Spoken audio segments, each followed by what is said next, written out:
Reserve வங்கியின் புதிய ஆளுநராக சஞ்சய் மல்ஹோத்ரா நியமனம் செய்யப்பட்டிருக்கிறார். சஞ்சய் மல்ஹோத்ரா யார், அவரை பற்றிய அவரது பணிகள் பற்றி, துறைகள் பற்றி என்னென்ன என்பது விவரங்களை இந்த செய்தி தொகுப்பில் பார்க்கலாம்.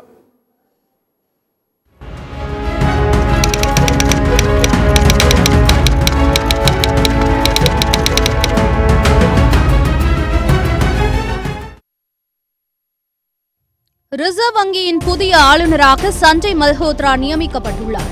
ரிசர்வ் வங்கி ஆளுநராக சஞ்சய் மல்ஹோத்ரா அடுத்த 3 ஆண்டுகளுக்கு நீடிப்பார். சஞ்சய் மல்ஹோத்ரா 1990ஆம் ஆண்டு ராஜஸ்தான் பிரிவைச் சேர்ந்த IAS அதிகாரி ஆவார். சஞ்சய் மல்ஹோத்ரா IIT கான்பூரில் கணினி அறிவியலில் பொறியியல் பட்டம் பெற்றவர். பிறகு அமெரிக்காவில் உள்ள பல்கலைக்கழகத்தில் பொது கொள்கை பாடத்தில் முதுகலை பட்டம் பெற்றார். கடந்த 33 ஆண்டு காலத்தில் சஞ்சய் மல்ஹோத்ரா மத்திய அரசின் எரிசக்தி, நிதி, வரித்துறை, தகவல் தொடர்பு மற்றும் சுரங்கத்துறை என பல துறைகளில் பல முக்கிய பொறுப்புகளை வகித்துள்ளார்.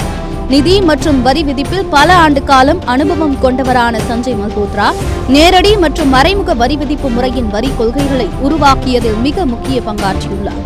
முன்னதாக நிதித்துறையில் நிதி சேவைகள் துறையின் செயலாளராகவும் சஞ்சய் மல்ஹோத்ரா பதவி வகித்துள்ளார்.